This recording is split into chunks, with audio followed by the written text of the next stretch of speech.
Okay guys, here's the situation. What we have is 0600 this morning, Navy pilot, an aircraft was shot down over a no-fly zone.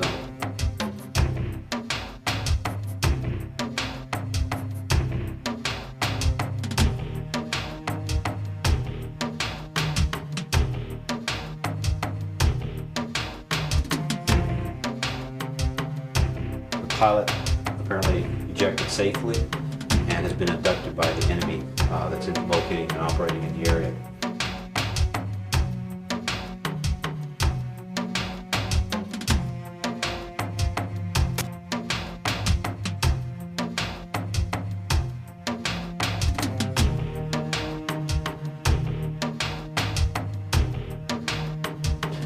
We do know that the terrorist or the enemy that is working in this area is linked to several terrorist groups that operate and train from these areas.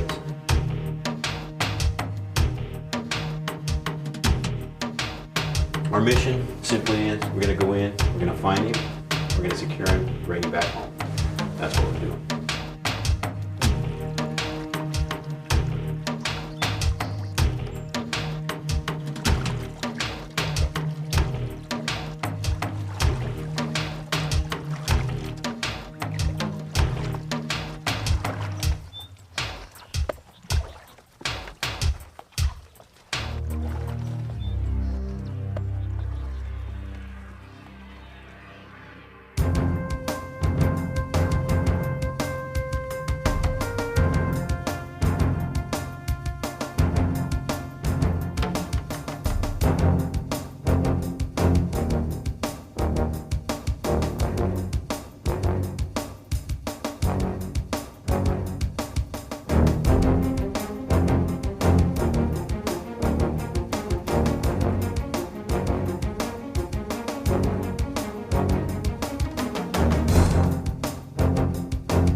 All right, look at the chart here.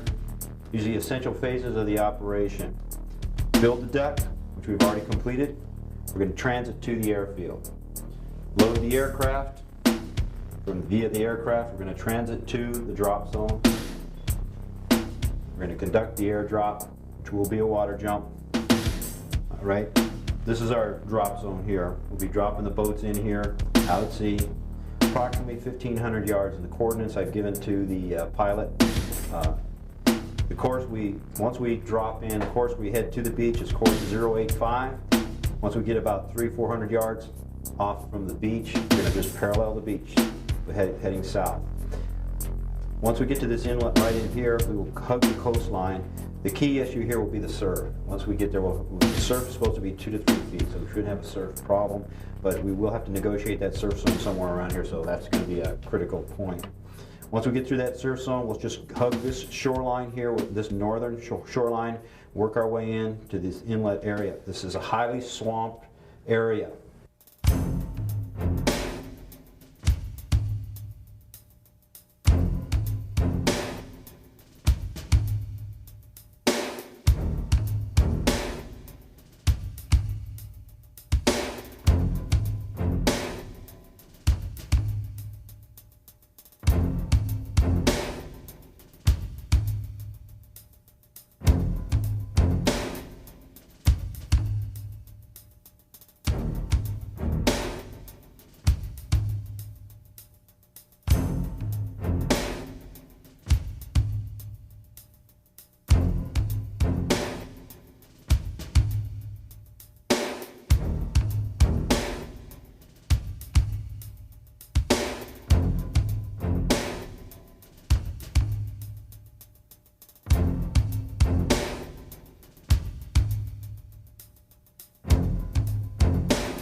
All right, the next section we want to talk about is range estimation. And before we talk about that, we want to know and deal with some of the factors that impact making a good estimation.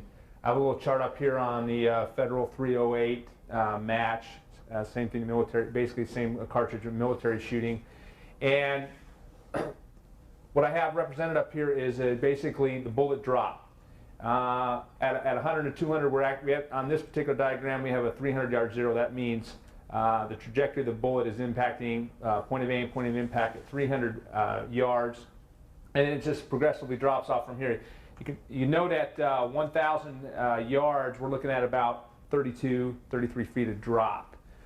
So it's exceedingly important that we intersect. Obviously, if we have a target out of 500, 600, 700, we're going to have to make this arc intersect the point of impact. So that's where our range estimation becomes critical.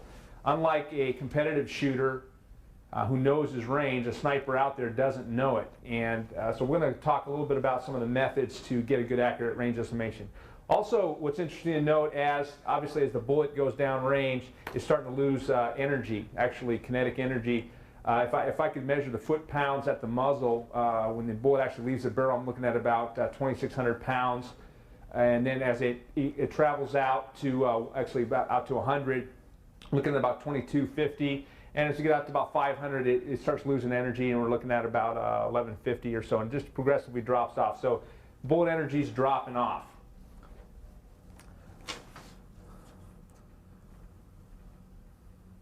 All right.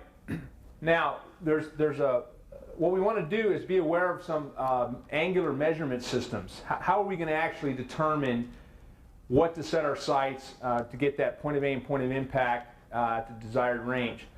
Real familiar to everybody is we could divide a circle up in degrees, and what's familiar to people is degrees, minutes, and seconds. Right angle is defined by 90 degrees. Something else that the sniper is going to use is radians. That's the dividing the circle, 360 divided by 2 pi. A right angle equals pi divided by 2 radians. And I'll go into this explanation a little bit more. Another method, grads, dividing the circle by 400. We're not going to use that, but that's used by artillery and other people when they're really interested in trajectory. A right angle is represented by 100 grads. Okay. So we'll get back to degrees and radians in a second. It's really important.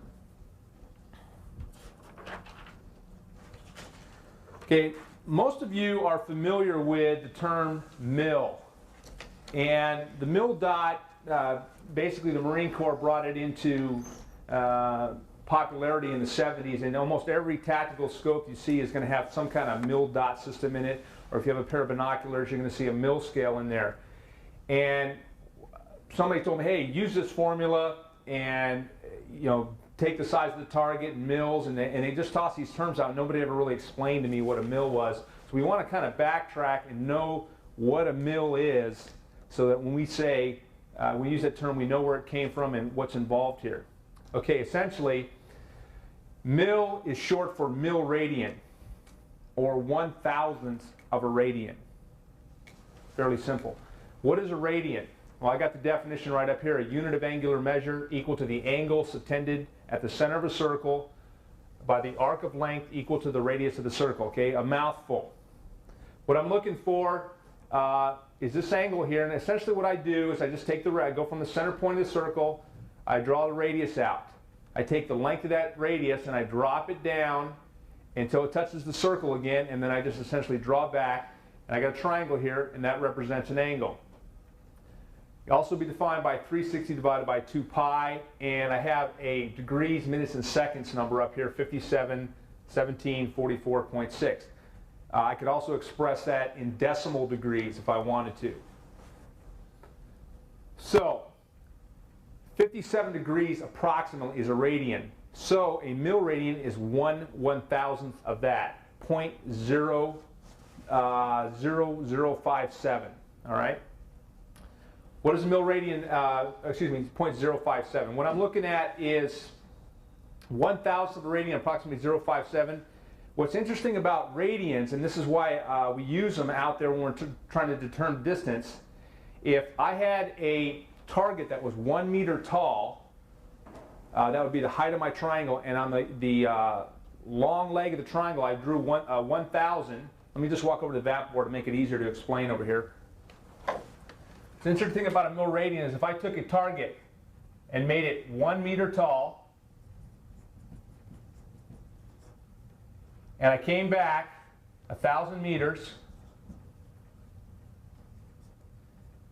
and I drew the hypotenuse back to that, this angle right here, represented right there, would be 1 mil radian, 0.057 degrees.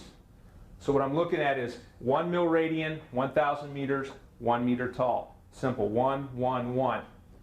It's important. It's easy for us to work with those kinds of numbers in this system. Let's talk about typically what we see in a mil dot scale. What's interesting about the mil dot scale, and it's typically called a 3/4 minute mil dot reticle. So I'm already mixing degrees with radians here in this particular system here. What the 3/4 minute mil dot actually means is that this is approximately 3/4 of a mil, although it's not, 3/4 of a minute, although that's not, it's just an approximate measurement. But as I'm looking up here, between, or from center to center dots, or from the center point of center here on my reticle to the center point of my dot, I'm looking at 1 mil. And this is all going to come into play when we're actually trying to measure something out. We need to know what this little scale is telling us. So center to center, we're looking at 1 mil. Between the dots, we're looking at 3/4 of a mil. And the dot height is actually 1/4 of a mil. So we have a few different types of measuring devices in our reticle. Okay, actually using the reticle. Got a human silhouette out here, and the man's represented at 3.75 mils. Real simple, 1, 2, 3, and about 3/4 of a mil. I want to be very precise when I go ahead and measure somebody to try to get accurate range estimation. The further the target is, especially past 600 yards, my milling, the target has to be extremely accurate. Because remember, that thing is starting to drop off extremely fast. Real important. We're going to come back to this number, 3.75. I want you guys to go ahead and jot that down in your notes. And we're going to talk about what that means, or we're going to do a few equations that will help us get a good range estimation. Okay, let's back up here for a second. Finding the range. A couple different ways to do it. We can use degrees, or we can use mils, and I'll talk about both. Mils or degrees are more difficult. We don't have a scale on our scope that measures degrees accurately. We do have one that uses mils. Essentially, here's your two formulas. If I was just going to do it in degrees, the height of the target in yards or meters divided by the tangent of the angle that I measure right here. So I need some kind of protractor, some kind of device to measure the angle, and that's essentially what I'm doing with a mil dot, is going to give me distance to the target. What we typically use, and it's a lot easier to work with, is we take the height of the target in yards or meters, multiply it by 1,000. So a typical man is 2 yards. So the number on top is almost always 2,000. We're dealing with human targets, or if we only get a half target, we put that in the computation. And then we mill them. So we just take the size, the known size, or estimated size of the target. We divide it by the mils. And remember that number, 3.75. And that's going to give me distance in yards or meters, whatever scale I'm using. It's going to be consistent all the way through. Real simple trigonometry right here. That's what range estimation is built upon. We're estimating this. We're measuring the angle, either in degrees, or in our case, mils. And we want to find D, or the distance to the target.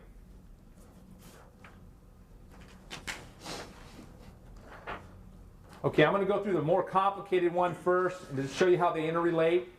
Let's just say we had a good way of measuring the angle or the size of the target in degrees. There's our formula. We've seen it.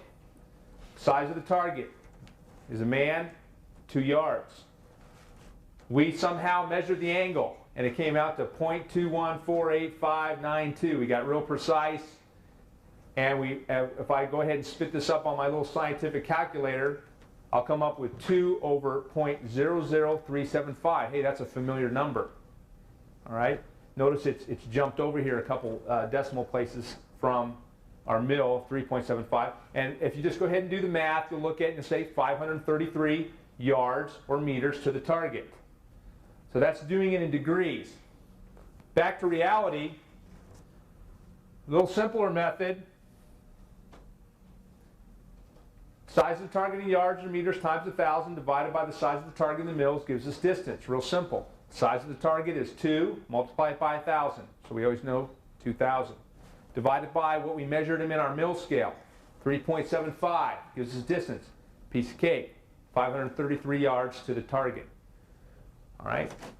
Any questions on how that works? Essentially, we just use that mil scale. We want to be very accurate, very precise with it. We want to do it 2 or 3 times. If we have a spotter with a mil scale, we want him to do the same thing. Very, very critical that we get that distance correct. All right. Now there's other things that affect our range estimation, and one of them is slope. For instance, if I was the shooter, and this is my target, and I'm shooting on a 10 degree, and I could estimate that or measure that, I might measure it using a topo mat or some other method, I know that I'm shooting on a 10 degree down angle.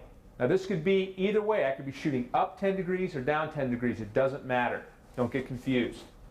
So let's say I went through my mil scale estimation. I came up with 725 yards to the target, but I also estimate that I'm shooting on a 10 degree downslope. Well, there's a factor, and I'm going to show you the table here in a second, but I just simply take the estimation, multiply it by 0.98, and I come up with a new number of 711 yards. So basically what I'm trying to say, the steeper the angle, up or down, the shorter the distance becomes. And the more precise you must be in measuring or estimating the slope of the angle. In other words, if I'm looking at 45 degrees or 50 or 60, I really have to spend some time verifying the angle of that slope because it's going to have greater impact on my range estimation. All right? And I'm going to quickly, this is in your notes. There's a little scale here, and you can essentially see the greater the angle, the factor changes. It becomes a smaller and smaller number. It has greater and greater impact on what's happening in terms of your range estimation. All right, so you guys can go over that. This is something you may want to carry with you. I didn't come up with a nice little formula to generate this, so you might want to scale that down and keep it with you when you're out there in the field. Okay, another term that we use is minute of angle. And I briefly alluded to that when I talked about degrees, minutes, and angle. We also want to be aware of this when we're talking about changing point of aim, or actually changing the increments on our scope. Okay, a minute of angle is an angular measure which subtends 1/60th degree of arc. Essentially, it's 1/60th of a degree. A second is 1/60th of that. Makes sense. A minute of angle, this height right here, this angle, at 100 yards is 1.047 inches, essentially an inch. For ballpark numbers, not a problem. You can use 1 inch.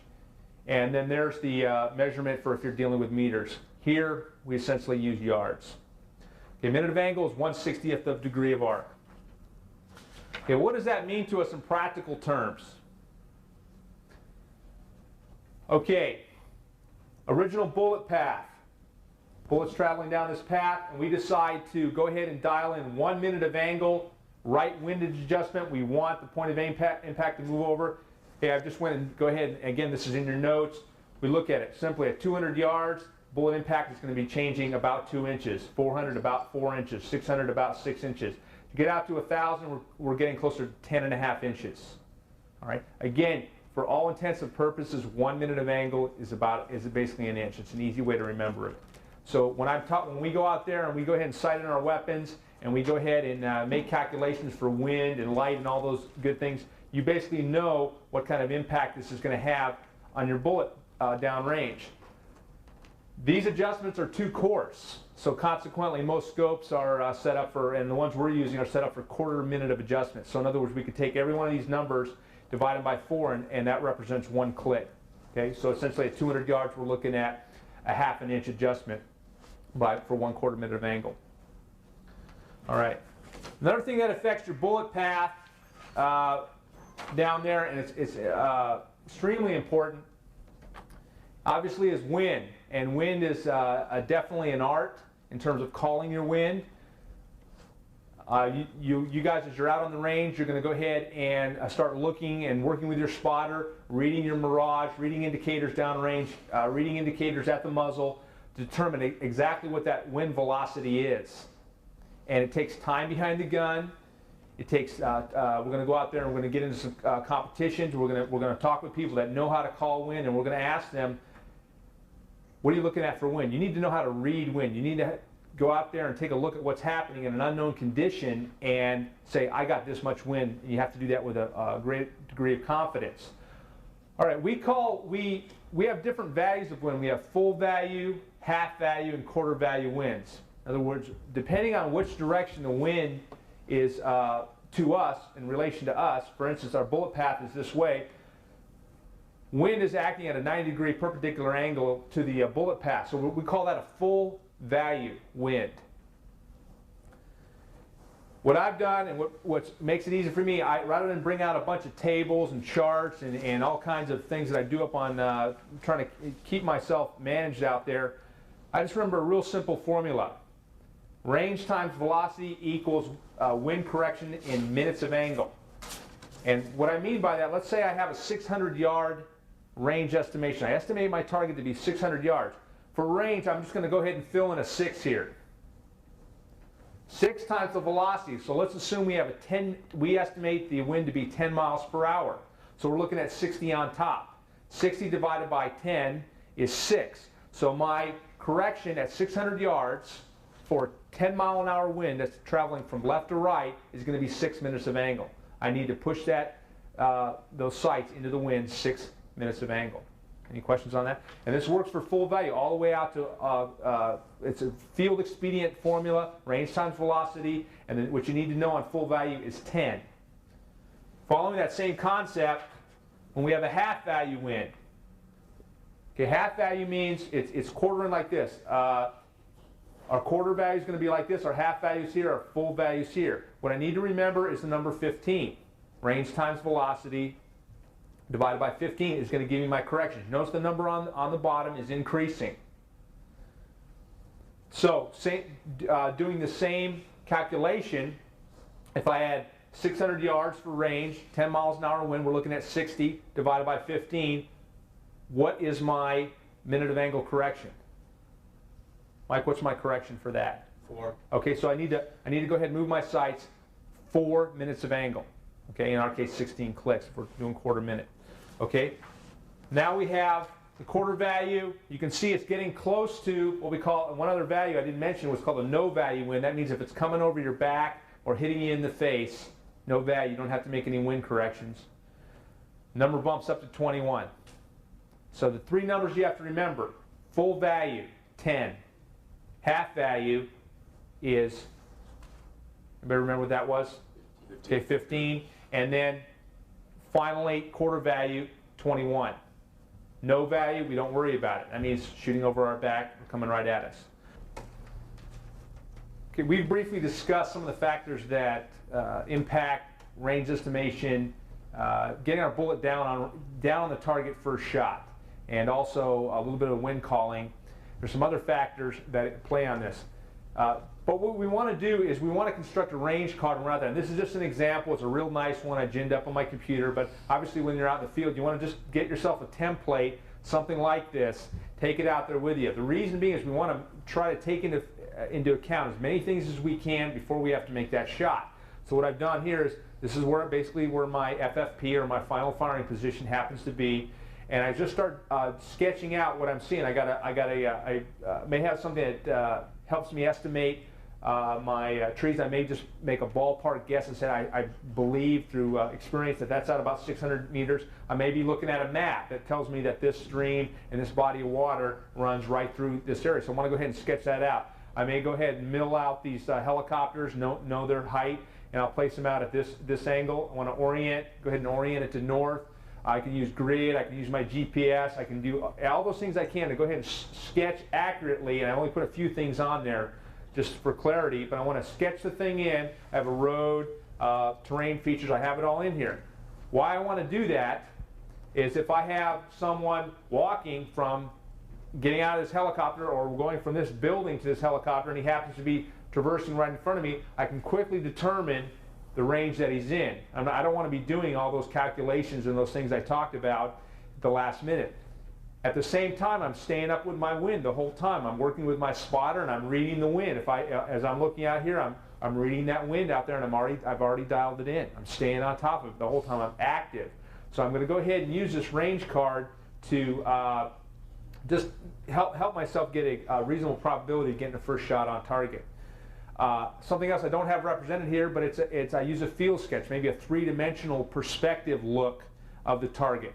And if time permitting, I'll go ahead and use that also, just to give myself visual references of what's happening out in front of me in the area I'm trying to control with my weapon. Okay, are there any questions basically about wind calling or any other factors? Yes? When you're calling wind, are you more concerned about the wind at your muzzle or the wind on the target? That's an excellent question. What I do is just simple physics. We know that if the bullet, if the deflection of that bullet is impacted at all at the muzzle, it's going to have a greater distance or greater impact downrange. So I personally am really concerned about that first 300 meters of wind. I'm really going to scope that out, be aware of it, and then I'm going to go ahead and read my other wind downrange. I may have a wind coming from right to left right here, and then I may have a no value out here and something else happening down there. It's a little bit of it's not a real exact science, but I'm really going to pay attention to the wind at the muzzle primarily, and then I'm going to work my way out, and through experience it's going to tell me how those other winds are going to affect what's happening down there. Okay, experience is going to tell you. Yes? How does the lighting affect the point of impact? Okay, it does. And what it does, there's an optical illusion. Basically, the rule of thumb is this. Lights up, in other words, the light is up, sights up. Light down, sights down. Light right, sights right. So follow the light. That's all you got to remember. And again, when we're out in the range, let me go ahead and pull this up for you. When we're out in the range, we're going to go ahead and keep track of our weapon. We're going to have a log book of our weapon.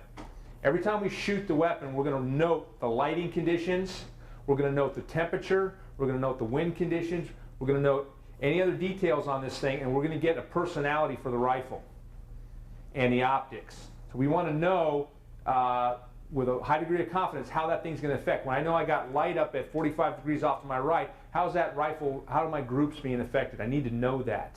So basically I need to know my rifle, and I do that through logging. Okay, but that was a great question. Follow the light, essentially.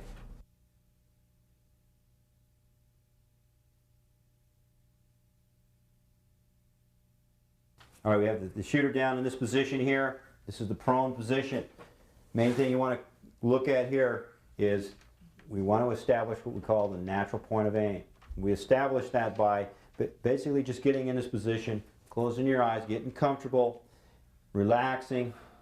Open your eyes, look downrange, and look where that rifle is pointed. That means you're comfortable behind the gun, everything's set. Now it may be to the right or left of the target. Now what you're going to do is you're going to index your whole body. You're not just going to move the rifle just because you push yourself out of that natural point. So what you can do is you actually index the whole body to that natural point of aim. That's how we establish that. Now we have this nice relaxed point of aim. Then we want to look at our breathing.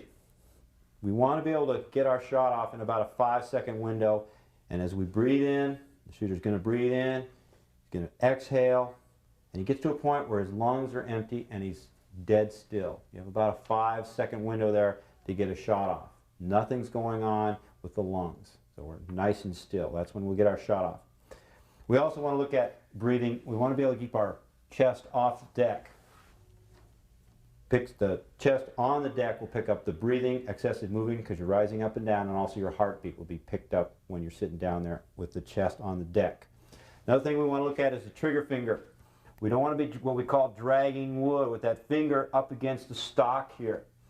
You want to keep that finger away so that your finger is on the trigger and that your finger here is not riding in the stock. You want that finger off the stock. So then when that trigger finger moves, it moves straight back, and there's no effect or actually turning the stock. When you're talking about a 1,000-yard shot, that's the things that you have to consider. Next, we want to look at his bone alignment, how his body's lined up here. And when we talk about as we move down, he's got the weapon in his shoulder here. You notice that he has the stock here on his hand.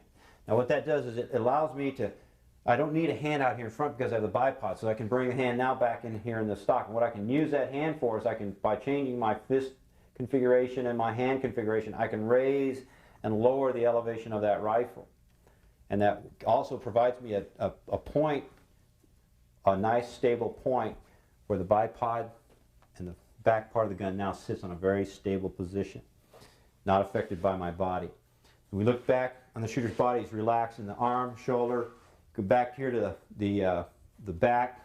Now, your shooting position is going to be different. Each person has his own little characteristics he may change on his shooting position. The legs, find out what works best for you, but basically you want to have a configuration somewhat like this. Some people might want the legs straight out. Some people like to loop the foot over in the back. If you're a sniper, you may want to consider, some people like to shoot in this position here.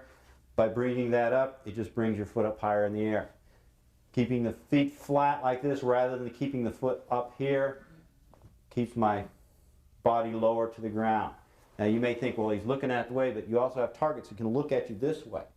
So that's why you want to keep them feet basically flat to the deck. Your shooting legs, where they end up is pretty much how you're going to shoot, what's going to feel best to you. In this position here, that's where you got to watch making excessive movement. Let's take a reload here. He fires a shot. He's going to bring the bolt back. And you'll see as he just brings the bolt back, he's smooth. Nothing's moving. And that is what you want to do. This is minimal movement as possible. Big mistakes here is moving quickly, looking up at the shot, changing the gun, getting the body, rolling the body. There's a lot of things you can do here in a very critical time after you've made the shot. Now the spotter is going to line up right next to the shooter. He is trying to get himself lined up with the bullet trace. In other words, the bullet's going to leave a trace down when he fires that shot. That bullet's going downrange. It's going to leave a trace to the target. What you're trying to do as a spotter, you're trying to get in line with that trace because you'll actually pick that trace up and you'll be able to see it strike where the spot it's supposed to strike. And that point there, you can call where that shot goes. We need to know where that shot goes. If we don't know where the shot goes, we're blind, basically. We don't know what we did downrange. Now, the spotter, he's looking at the big picture. He's evaluating. You might have multiple targets out there. You've got wind. You've got lighting things to consider. We have slope to consider. We have enemy that may be moving to our rear. He's got to be constantly aware of what the big picture is because this guy is going to be totally into his particular target. If we have a target we got to take here and then we have another target to move, he's got to direct the sniper on what he's going to do. So big picture, that's the spotter. That's his job. Now, once that spotter is able to see that bullet strike, from there they're able to figure out what they've done downrange. And that's very important. You know, that's what our mission is. We've got to know what we did around range when we made that shot. Did we hit? Did we not hit? We may have to take another shot. We have multiple targets. That one's now eliminated. Now can we move to another target? So those are the considerations you have. The spotter has got to do his job. Any other questions? Back to the shooting position. If the shooter changes his position of the scope as far as level or canting the weapon, or changes his relationship, his head position on the weapon, is that going to affect the point of impact downrange? Yes, sir. What you're talking about is if the weapon is slightly canted. In other words, I get over here, I change my body position, and now I cant the weapon to the side. Is that what you're talking about? Yes, that will affect because the way my scope and my rifle is shooting, that is how I've shot all my shots. When I go to my logbook, that relationship is what I based everything on. Now, once I change that, I change all the chemistry, all the geometry that goes along with what I've just done. So yes, it will affect it. Don't do it. Once we insert, we're going to hide the boats, set up the layup points, send out the snipers from the layout point. At the same time the snipers are being sent out, the patrol is going to start moving to the target.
we move into the subject of training.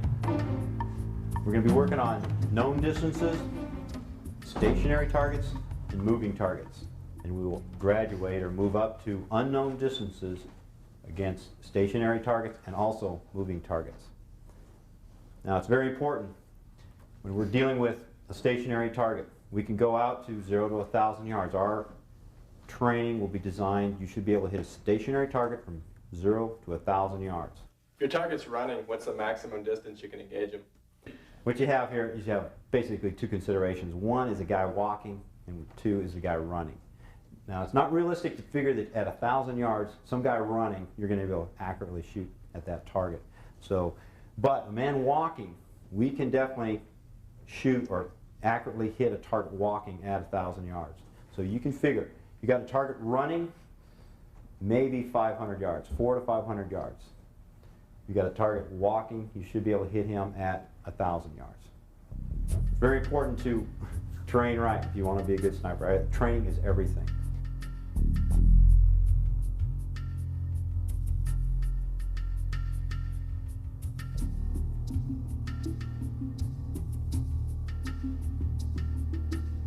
Okay, spotter, I have 1.5 mils half silhouette.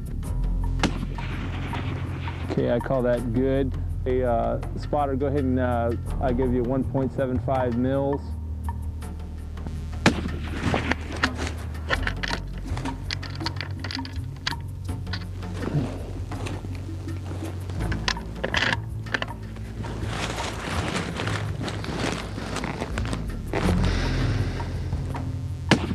Okay, a little low right on that one, but still in the silhouette.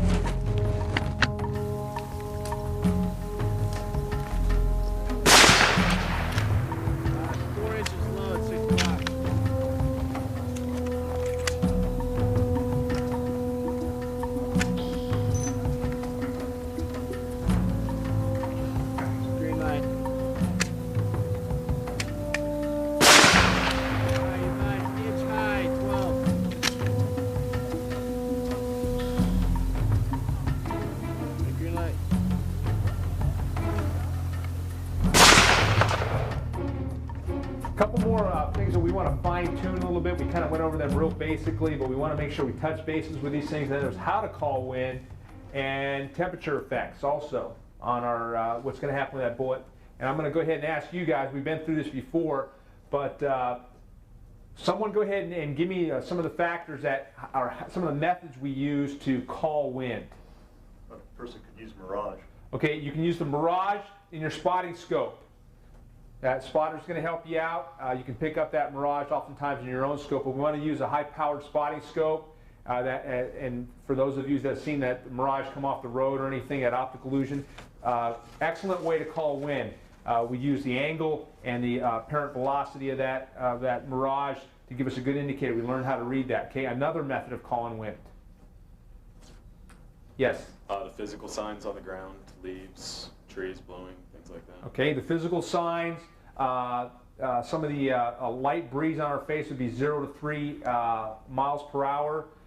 Give me some of the other physical signs and also the velocity associated with them. Oh, raising dust, blowing loose papers around on the ground, trash. Okay, and then what velocity am I looking at there?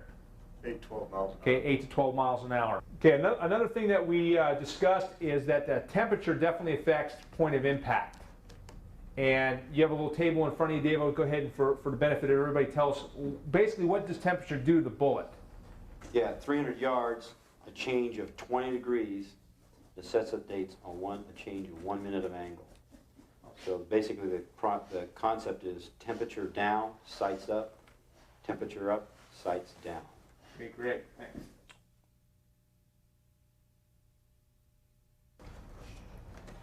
Okay, we want to spend a couple minutes just talking about observation and observation techniques and how we get more proficient at it and what's really key in observing. As a sniper, one of your main functions is basically to be able to go ahead and go into an area, take a good look at it, and determine what's there and express that in a very clear way. What I see happening with a lot of new shooters, a lot of new snipers, a lot of guys out there is they get really rushed in in their mannerisms and their habits out there, and they do a real sloppy search of what's happening out there.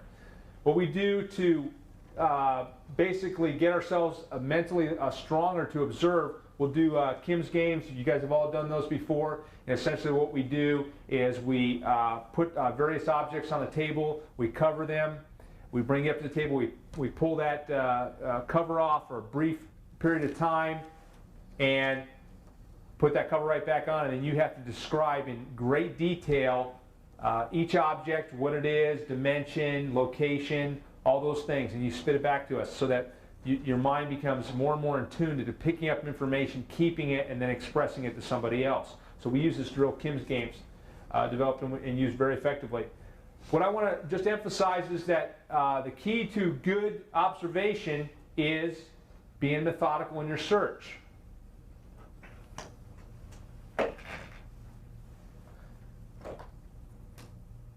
If this is the area I'm trying to scope and determine what's out there, what typically happens with somebody who's impatient is they just do little spot logical checks of what's happening out there, and they're not at all certain as to what they're looking at out there. And remember, one of your greatest adversaries is another sniper. He knows how you think, he knows how you operate, where you want to shoot, he knows what he's looking for. You're not worried about the ground pounder out there who's got a rifle that can't reach the distances that you can.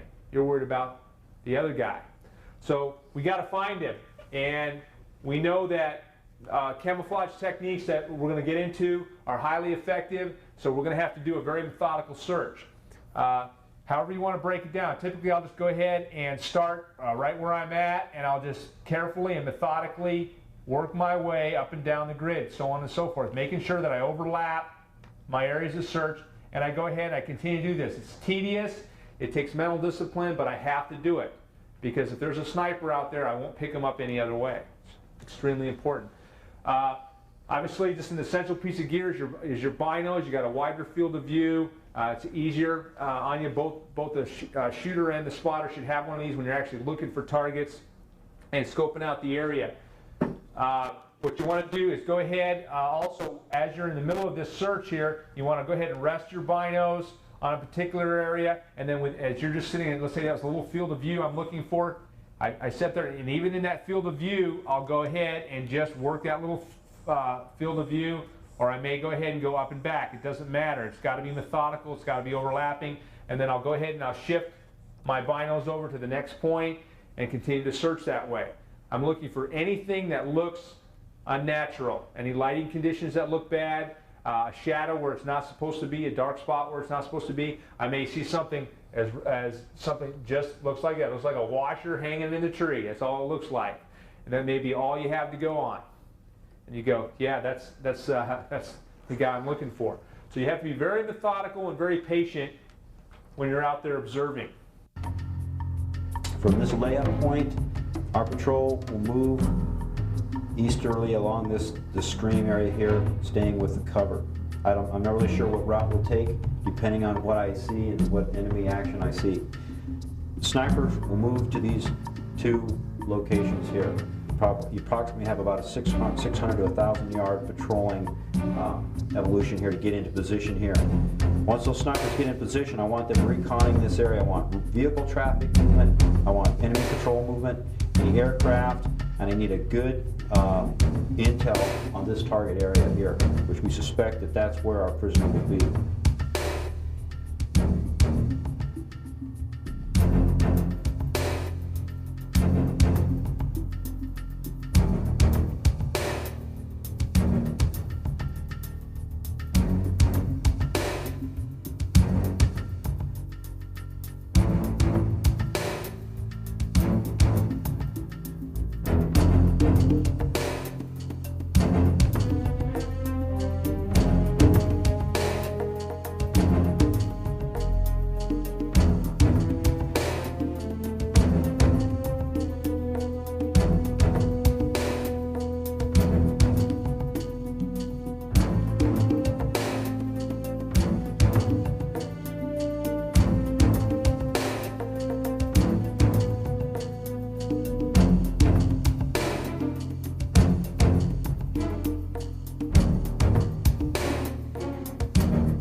Okay, the next topic we want to talk about is establishing a final firing position. Okay, there's a lot of things you can do right, and there's a lot of things you can do right or wrong when you establish what you think is a great position. You have all that camouflage gear on, you think you're all hiding in the brush, but a lot of times what you're doing is exactly wrong. Even though you got all the gear, somebody can pick you out real easy. And one of the problems you want to do that'll help you is you always want to be looking, as you look at the target, you always want to look at what the target is looking back at you. In other words, how is he seeing me? I want to evaluate myself in relationship to what my target is looking back at me. So if I'm sitting here on a ridge line, and behind me is the blue sky, and I've got my little clump here and my little head,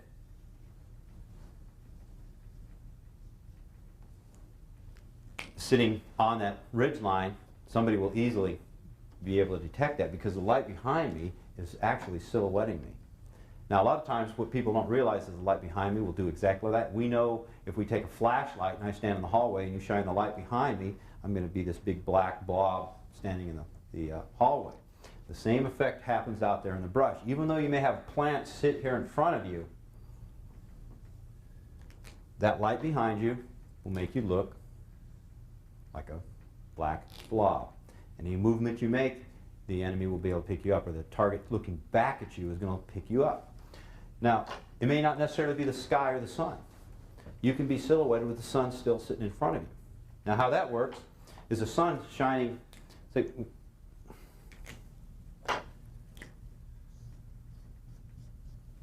there's our sun shining. Your position is there. Now what's happening is the sun is shining, but what's happening is it shines down here on the brush behind you. Now that brush behind you may reflect light back. It could be an open field. It could be just a bunch of bright colored leaves. And what happens is that light reflects back through you in your position. So now what you're doing is you're sitting in the bush, but behind you, because the sun is lighting up the brush behind you, you are silhouetted through the trees. So now he looks through the trees. On the other side of that, the sun is nice lighting up the area, and here you are, this clump, sitting in the nice, pretending, to hide. Now, you may set up that FFP at a certain time of day, and then that sun changes on you. And at one time of day, your lighting is good. The next time of day, it changes on you. So that's something you have to be aware of. As you sit out there for a course of a whole day, that sun is traveling across the sky, so your lighting changes constantly. So it's something you always have to be aware of. Now, so you have to be aware of the color, the lighting, and also sitting in obvious places. If you're out there sitting in a tree clump area, and it's the only tree clump area in the field, that's where the sniper would be hiding. You have to constantly evaluate things like that. You have to constantly be thinking what he's going to be looking at. What's obvious to him? What would be obvious to me? Now another thing you want to do,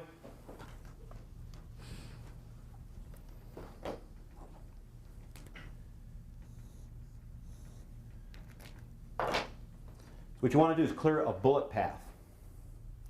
In other words, I have this brush,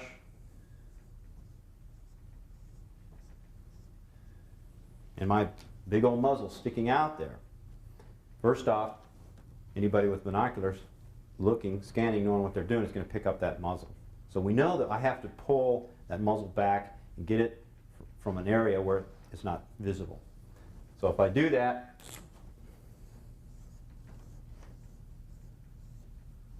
and now I have the brush in front of me. So I'm thinking, well, hey, can't see my muzzle, but it's what's going to happen to those reeds when you fire that gun?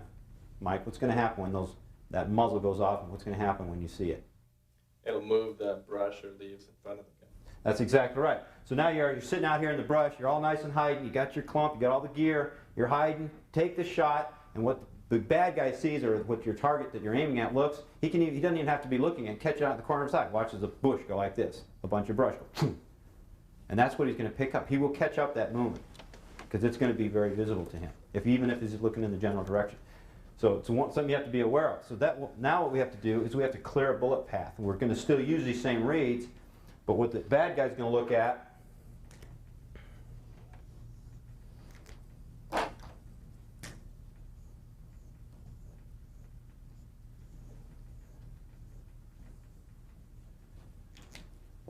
these reeds will be in front of it, but you've cleared a path through the reeds. In other words, this is what's looked at, and I have a path cut through those weeds or sticks or whatever, and I'm back. And I'm also trying to get back into the shadows. The farther I can get back into the darkness, the less likely he's going to see anything as far as my muzzle. My muzzle will actually blend in because the lighting, it looks the same. So my muzzle sticking out there where the light can pick it up, it's going to be visibly, they'll be able to see it from these different angles. But there are some other reasons that we might want to consider clearing a bullet path. To keep any twigs or grass from deflecting a bullet? That's exactly correct. That bullet's coming out there at 2,600 feet per second or so, depending on the type of weapon and ammo you're using. When it hits that little stick or that reed, it's going to deflect it right there. And when you're talking about a 1,000-yard shot, you're talking about quite a bit of a deflection. Yes, it will affect the effect of the bullet. Also, when the muzzle blast comes out, it's going to hit these sticks and cause them to move. Now, you also want to clear a dead space so that that muzzle blast, you may be sitting back here in the brush, back here, and you've got your bullet path in this brush here, but there's a dead space between you and the next set of brush or weeds or whatever you got in front of you. Now, what's going to happen is you're sitting back here, you fire the shot. Nothing is seen here. That muzzle blast is allowed to dissipate before it gets into this next set of brush. So you've got actually a double set of cover between you and that muzzle blast. Unloading. You realize now you're sitting here in a hide. Somebody's looking at you. You've just fired a shot. All of a sudden, all eyes are going to be looking for you. If you sit there and take that weapon and move it quickly, when you unload the rifle, or you move up, or you move your head, or your spotter's moving around, these can be detected. So the key here is when you unload, that loading technique, which we work on, which we practice, has got to be a smooth, very ritualistic technique. Now, as you do it the same way every time. You're not looking up, you're not having to adjust the rifle's not plopping out of the scope. All these things can affect somebody looking back at you. So unloading, very important technique. Also remember, what are we going to do with our brass once we've fired a shot? Oh, you're going to want to take it with you. You're not going to want to leave anything out there after you leave your final firing position. When you leave that FFP, it's very important that nobody knows that you were there. Or if they have to be an expert tracker to know that you were in that area. It's almost impossible to stop an expert tracker, but most people are not going to be able to see it if you can leave and not leave any signs that you were there. Once they know where you were, they know exactly what to start tracing to find you. Now, one thing you want to realize is when you move into this FFP, you just can't sit here and walk straight in and make this straight beeline into your FFP. Anybody looking at that or anybody trying to follow you is going to be able to pick that up. In other words, you've just left this nice clear path straight to where you're at. In other words, you could probably just sit there and look and follow the lines and go, yeah, there he is. So what you want to do is you want to think in terms of reading your terrain, and you're going to try to zigzag into this FFP. You're moving in, you may have different, it's not going to be a trail, it's going to be easy to follow as you get into this FFP. Another thing you want to do is be aware where your target is. If you have a hill, and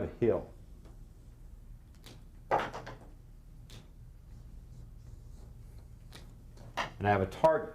Well, obviously, between me and the hill, or it could be a large grove of trees, I can move quickly. This is when I can patrol in a standing position. I can move quickly in this position here. Now, as I get closer to my target, or that the terrain starts opening up, say I got a field, or I'm starting to now move down the slope where he can see me clearly, then I've got to start slowing down my movement as I get closer. Maybe I got a clump of trees on top of this hill. And so I just have to start looking at getting into maybe a kneeling position or a low crawl or a high crawl movement. Once I start getting on this flat side of that hill, we're talking serious low crawl. You're really concentrating on that zigzag technique. If you're looking down at the hill and somebody crawls straight down that hill, you might as well get a lawnmower and mow that hill, because that's exactly what they're going to see. So you got to make sure you zigzag down that hill, and you're going to have to crawl. And that's going to be your longest part probably of your stalk, is just moving in those, and that's the most critical time trying to move that. You may have a great spot down here for a great shooting position, great final firing position, and to get that, I've got to go 20 or 30 yards in a real critical area. So that's where I'm going to be in my low crawl, really looking at that zigzag and getting into that excellent spot. Now, one thing you also got to realize after you fire that shot, when you consider your final firing position, once you fire that shot, you got to get out of there. You always got to leave yourself an out. You can't be making a shot and then getting up the hill and running back up the hill. You're going to have to get a place where you make that shot, and now you can't just sit here and spend 4 hours crawling back up on that hill. You have to figure out ways that you can get out of there. Maybe do a high crawl or a kneel on your knees or whatever. But you want to get it so that you can move quickly to get out of that area, so that you can finally get to this back side of the hill where you can actually get up and start taking off. So that's another thing. What works really good is little trenches in the hills, where you got ditches, drainage areas where you can actually get down there and do a low crawl or high crawl on your knees, and you can move quickly through that area where you're not spending 4 hours going a yard at a time. That's one thing. That's experience. You get out there, do it. You screw it up on the field. You look at it. You spot and looking at other people. When you're doing these drills, you'll see other people going, "Oh man, that's obvious. Gee whiz." So one thing I always want to do, what I always do when I'm moving or stalking into an area, I'm always going to so many yards, and what I do is I take a look back at the terrain that I'm in, and I look at where I've just been, because that's telling me what they're looking at. That's what they see. So that always helps me figure out, well, that's what they're looking at. If I'm going, gee whiz, this is kind of dumb here. I can see that this bright field of yellow flowers is going to silhouette me when I get up to this brush. So that's not a good spot. So those are things also when you're scoping out there and you're looking down at the terrain down below you. You're looking at these hot areas. I call them hot areas. Whenever I see a field that's got the sun on it and I see the bright lights on it, that to me is hot. In other words, it's like having a light behind you, like a big beam. So I don't want to be in those areas. I don't want to be silhouetted by those areas. So those are things you do. Just as you get out there, you practice, you get better at doing it. Here's a classic rookie mistake. You're crawling along, you're being really stealthy. You've pulled everything off, you're moving good, but all of a sudden something snags on your belt. And as you're crawling, you feel it, and you just say, I'm just going to pull my way through it. And all of a sudden, that tree or that branch that you're on, now all of a sudden starts flexing and flexing and flexing, and all of a sudden it's going to release. Now, what have you just done? You would essentially be flagging the enemy. You flag in, you say, I'm over here.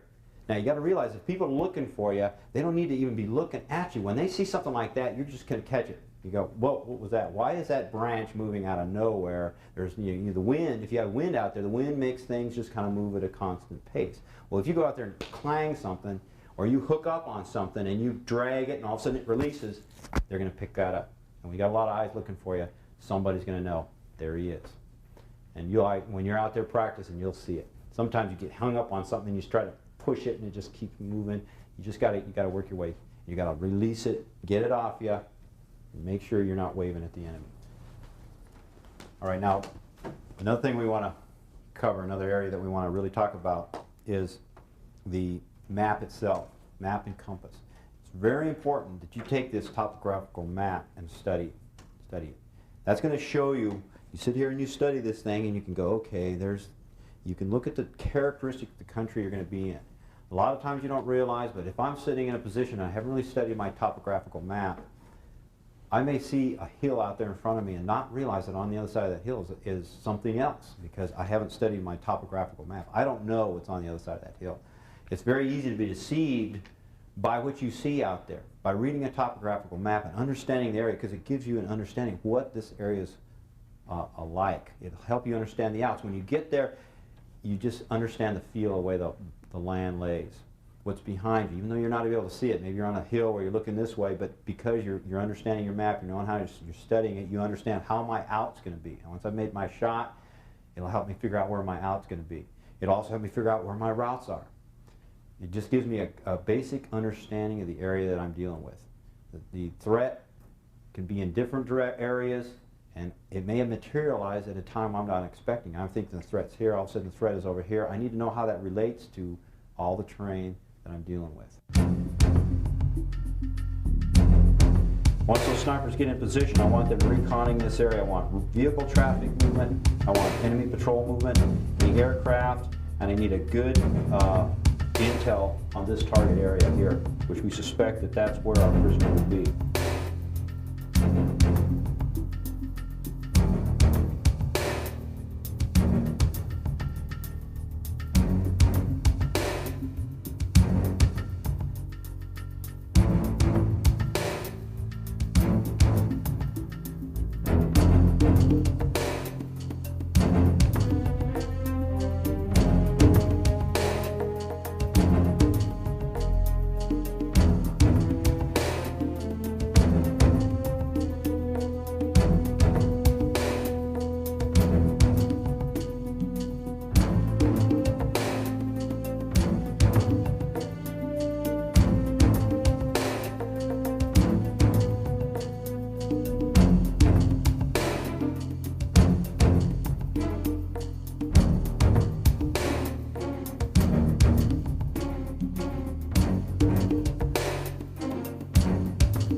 Snipers generally will carry a handgun.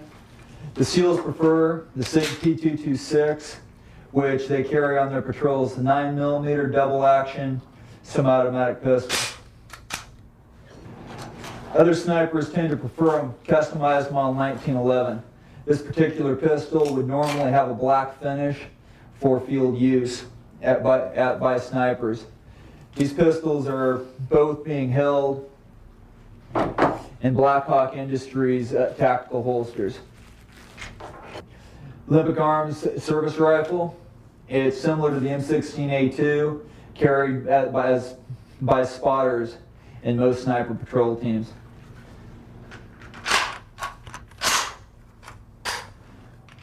This is the Olympic Arms CAR-15. In certain situations, a spotter may choose this rifle over the larger version for ease of transport. It's also a .223 caliber version of the AR-15 and M16. This is a Bushnell Space Master spotting scope. It's the same spotting scope currently in use by the SEAL teams. It's 15 to 45 variable with a 60mm objective lens. Over here, we have a Pausa 50 caliber semi-automatic rifle. This rifle has a fixed barrel, fixed Microc barrel. It's capable of shooting half minute of angle, and 50 caliber sniper rifles are generally employed for extended range sniping of 1,500 meters and beyond. This rifle has a McMillan Vision Master 2.5 to 10 sniper scope. This rifle is a Remington Model 700 with a McMillan stock and a Microc 5R barrel. The rifle is 7.62 caliber. The scope, as you can see, has target knobs to adjust it, which is mandatory for a sniper scope. This rifle is built by Armament Technology in Canada. It's 7.62 rifle. This particular rifle has won 2 Canadian sniping championships. It's topped with a Leupold Mark IV 10 power scope with a 3/4 mil dot reticle, as talked about in the classroom earlier. The barrel is a Microc 5R barrel. It has been blackened. It's a stainless steel barrel that's been blackened for use in sniping. This is a Microc 5R barrel. What makes this barrel unique is the 5-land and 5-groove rifling. The sidewall of the groove is cut at a 110-degree angle, which causes less deformation as the bullet swaged into the bore, and a more even pressure curve as the bullet accelerates down the barrel. These are the same barrels used in the Army's M24 sniper weapon system. They have an outstanding service life, which currently is outperforming any other barrel on the market. This is the Leupold Mark IV M1 telescope. It's been fitted with a 3/4 mil dot reticle. It is a current sniper scope used by combative concept sniper instructors, and is felt to be one of the best scopes on the market. This is a TAS-2 tactical mic by Television Equipment Associates. It has a push-to-talk switch that can be velcroed onto the side of the rifle, so the sniper can work his headset without being moved out of position. It works on the left ear only, because the stock's up against the sniper's right ear. The headset's been cut down to a 1/2 inch. It'll even fit under a ballistic helmet. This is a Lash throat mic, also by Television Equipment Associates. It hooks onto the sniper's throat or anybody on patrol, and it can pick up even a whisper through the vibrations of the throat. The earpiece goes in, it's very small, it does not block hearing in any way, and the push-to-talk switch can be clipped anywhere on the sniper or the patrol or the person on patrol's body. What we have here is a drag bag by Blackhawk Industries. Most snipers use a drag bag due to the fact that it protects the rifle and it's a convenient way to transport it over long distance. This particular drag bag by Blackhawk Industries is designed to be used to carry the rifle in backpack configuration. And straps will come right out. We have a tack vest from Blackhawk Industries. This is complete with a Camelback water hydration system, pocket built into the vest. Camelback system works. It's sloshless and a silent way to carry your water in the field. We're having ready access to it to drink when you're on the move. Tack vest has pockets for compass, any other field gear, and magazines. Here we have a Blackhawk ghillie suit. You can examine the padding going down the front. The sniper spends a lot of time low crawling on his stomach, and this suit's designed just for that. We have a 16-hour window from the time we drop to the time we extract. We have a 16-hour window to complete the mission. Anybody have any questions? All right, let's do it. Eagle 2, this is Eagle 1. Be advised I'm reading 2 minutes of wind, left to right. Range 620 yards to the Jeep at the target center. Eagle 1, I copy. 2 minutes of wind, left to right. Range 620 yards to Jeep. Out. Sewer Rat, this is Eagle 1. You are clear to move to Foxtrot Papa. Roger, Eagle 1, I copy. Proceed to Foxtrot Papa.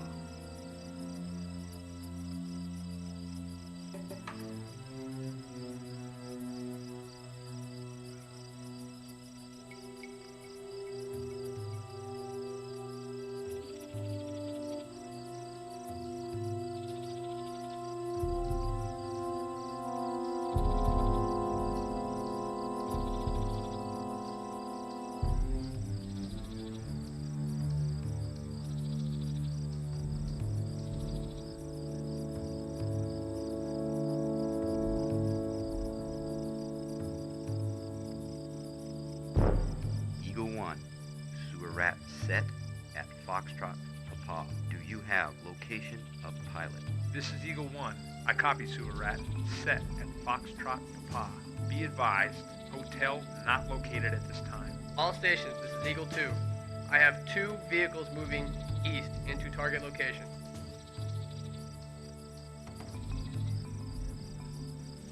All stations, this is Eagle 1. I have visual of hotel on left flank of the target. He's being moved by 2 armed tangos to target center. Eagle 1, this is Sewer Rat. Have visual of hotel at this time. Break. Eagle 2, update status on vehicles. Sewer Rat, this is Eagle 2. Vehicles are on target. You should have visual. Roger. I have visual. This is Eagle 1 Sewer Rat. Have lost sight of hotel. Repeat, have lost sight of hotel.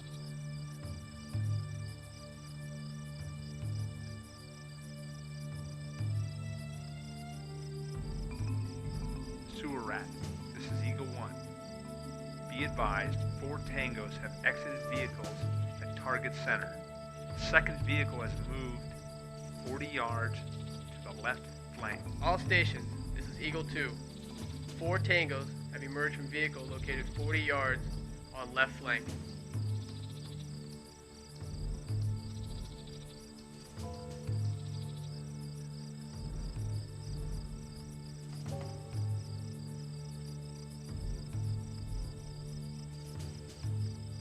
Eagle 1, this is Sewer Rat. Update target status. I need number and location of all tangos. Sewer Rat, this is Eagle 1. Target status as follows. Left flank, 4 armed tangos, 40 yards from hotel. Right flank, 2 rovers, 15 yards, near 10 o'clock. Target center, 5 armed tangos surrounding hotel. 1 tango in green suit, unarmed. Total, 12 tangos on target. Eagle 1, this is Sewer Rat. I copy your last. 12 tangos on target. Eagle 1, designate targets. Roger, Sewer Rat. All stations, this is Eagle 1. Be advised, target designation as follows. Eagle 1 will take Camel Beret.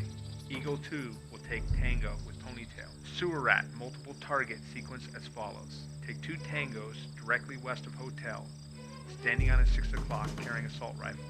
Sewer Rat, second targets, 2 rovers on your 10 o'clock. Sewer Rat, third target. Assist on multiple tangos at vehicle 40 yards west of hotel.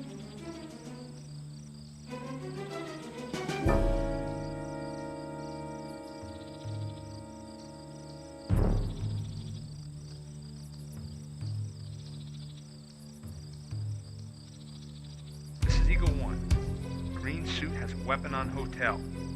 Eagle 1 switching to target green suit. Eagle 2 switch to Camel Beret. Sewer Rat, take Ponytail. All stations, this is Sewer Rat. We are green. Eagle 1, you are clear to initiate. Sewer Rat, this is Eagle 1. Primary target blocked. I repeat, primary target blocked. Eagle 2, this is Eagle 1. Take green suit. You copy? This is Eagle 2. No shot on green suit. And I will have to take him from here. Negative, Sewer Rat. Eagle 1, clear.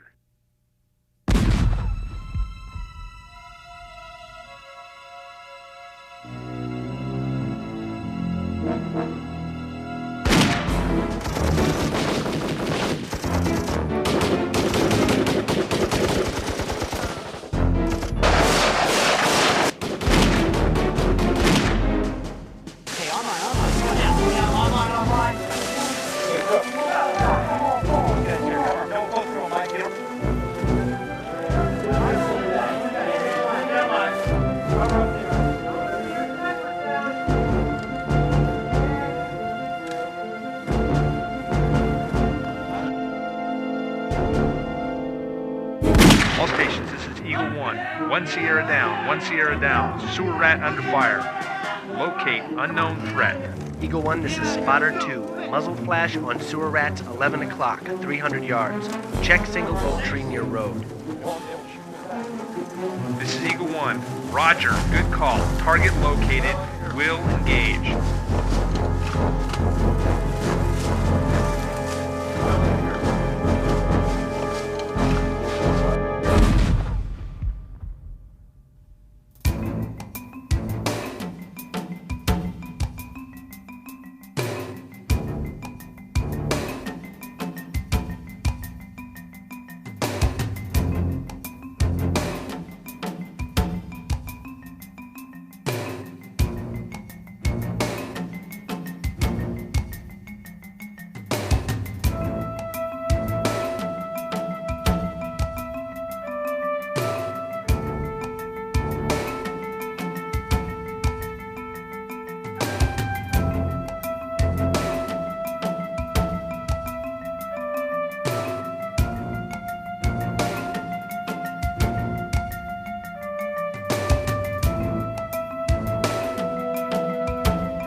Olympic Arms and Shoots and Pistol Works, manufacturers of America's most complete line of quality-built firearms and related parts. Our diverse product line includes the famous AR-15 style rifles, now designated as the PCR, or politically correct rifle. For almost 20 years, Olympic Arms and Shoots and Pistol Works have been providing safe, reliable, accurate rifles and pistols for use as law enforcement tools, military arms, and recreational shooting sports. Olympic Arms and Shoots and Pistol Works, a company people have come to know and trust, with a dedication to a quality finished product and to our customers.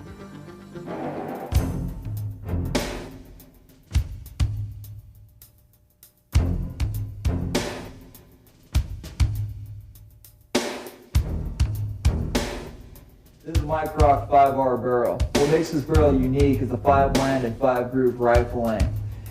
They have an outstanding service life, which currently is outperforming any other barrel on the market.